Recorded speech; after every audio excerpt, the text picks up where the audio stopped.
President Trump has been attacking funding for higher education, academic freedom. How are you going to navigate that with this president? Well, I'll say every school is You different, got the but CBS I've been mic. navigating The CBS mic. for quite a while already at Syracuse. And I suspect I'm going to learn more at Michigan by listening to people, so it may be a little different here, but I'm going to use my experience at Syracuse in doing that. Also, another problem for the university recently has been its athletic department. It's been involved in a series of scandals and criminal charges have been launched. How are you going to address that, and are you going to possibly remove the athletic director? So it would be wrong for me to comment on that because there's a process going on within the university, and I'm not part of that process because I won't be president until the end of the semester. I can tell you that athletics in many places is a mess, and that the whole system of governing athletics in the United States remains a mess.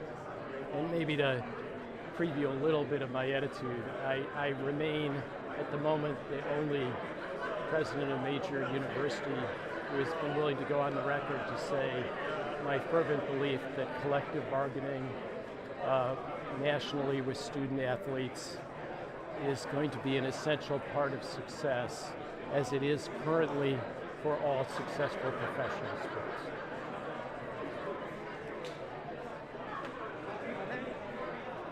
William Deep with MY, who first broke the story on your presidency.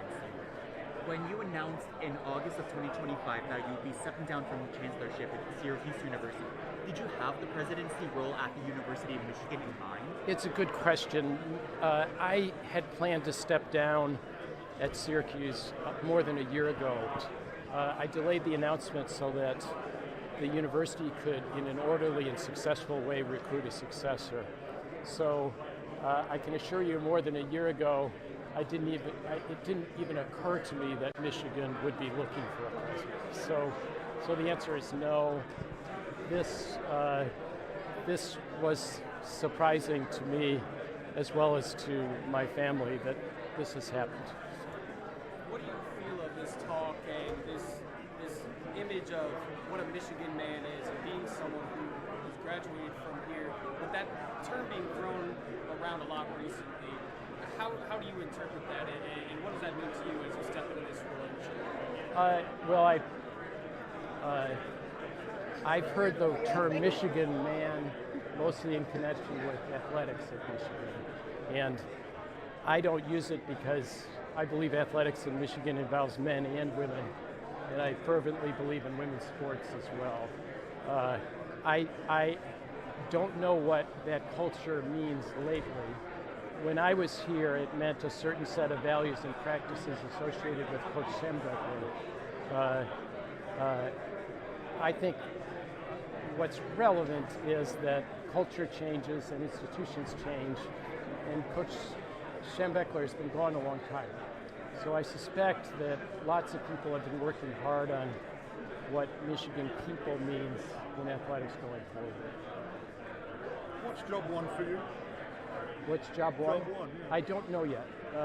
Job one is to come back as much as I can, consistent with my job at Syracuse, and to spend a lot of in-depth time with students, with staff, with professionals in Michigan medicine on all three campuses. And I'm starting that this afternoon on the Flint campus.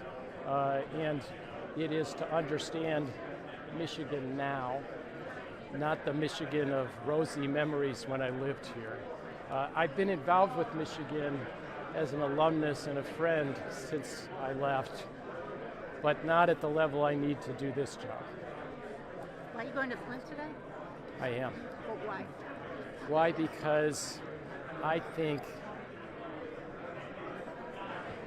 when I was here, too many people in Ann Arbor viewed the University of Michigan as being Ann Arbor with some extra campuses in Flint and Dearborn. And it made me mad because of my experience with all my students, and I've had many students from Flint and Dearborn as well as Ann Arbor, and my belief that the University of Michigan is a great university with 3 main campuses, not with one. And I want to understand Flint and Dearborn well. And I don't want to perform on that. I want to make it true. I'm sorry if you've already answered this, can't hear very well, but Yep. what is your perspective on the broadcast rights deal?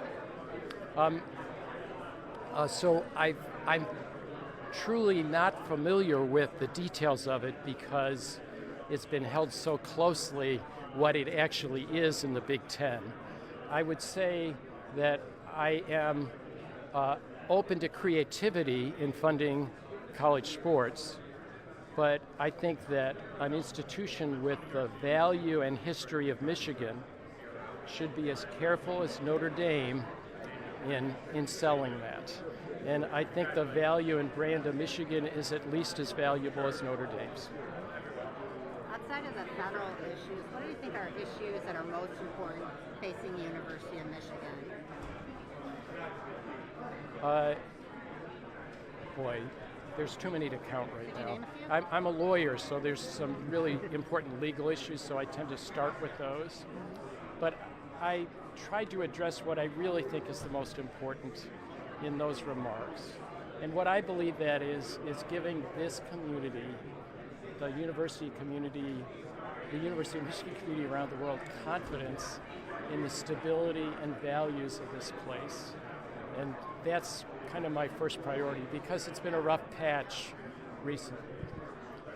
Do you have a vision for where you'd like to see the university go as someone who's attended here and raised your family in this area? Do you have a vision for all of us as I've read 1,000 pages of documents about that vision that they've had as part of planning processes here. I have a vision that we need to have a sharper vision and a clearer sense of priorities. When I went to Syracuse as chancellor, I told them I don't succeed very well by shooting in all directions at once. Okay, so I think my vision is making some tough choices about what the most urgent priorities are and making sure we achieve those each year. I'll be working with lots of people to set those, but it would be crazy for me to tell you what those are when I haven't talked or listened to the people on the ground. For example, at Michigan Medicine, which is massive and which I need to learn a lot about. There was some concern at Syracuse, obviously, about the bias-related incidents. Can you walk us through your response there, and what lessons you might draw from that to bring to Michigan? Sure. So I've been chancellor at Syracuse for 12 years, and like at Michigan, we've had occasional incidents of troubling behavior, often based on race or religion.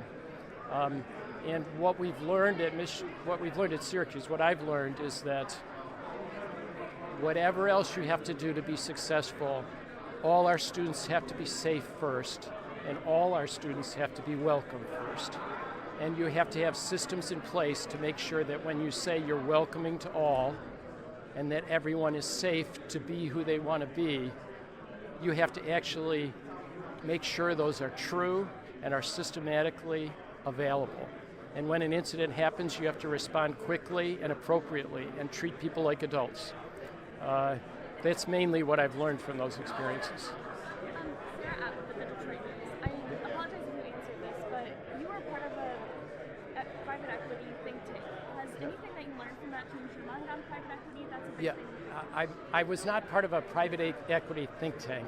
I was part of a group of people trying to come up with a solution for college sports.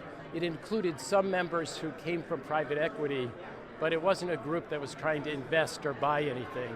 It was trying to come up with a model for a national college sports league with regional divisions that made sense, and with a collective bargaining model so that student athletes, like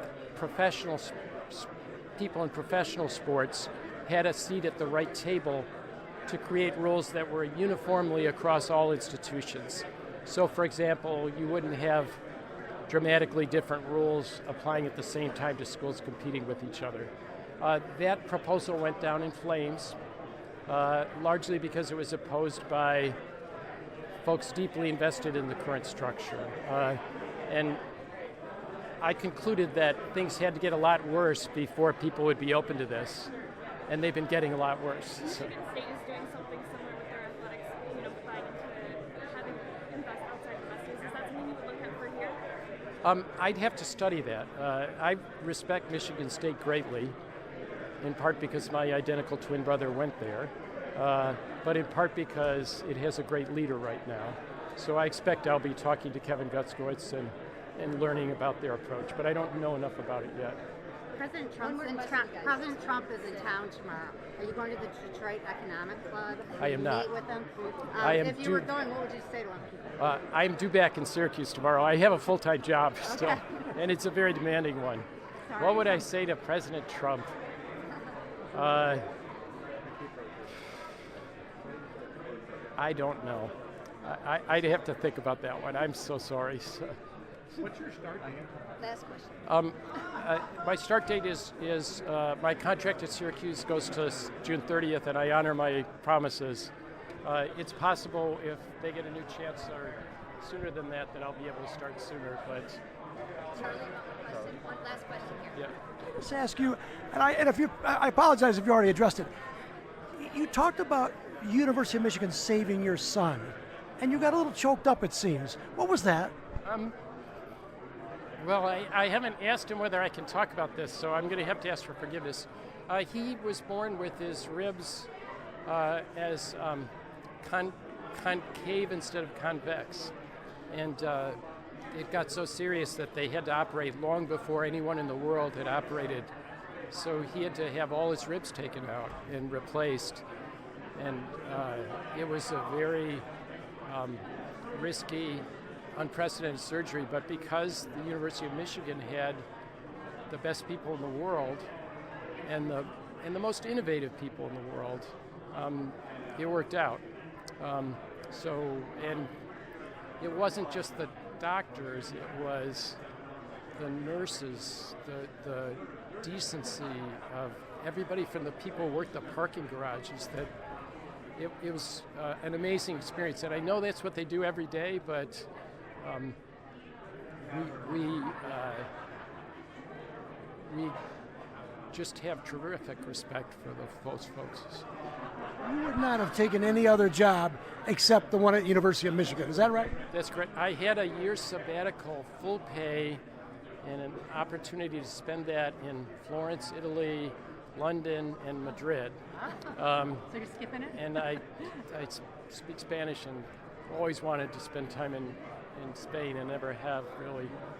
So no, that wasn't the plan. But I'd much rather do this. Right. Thank you.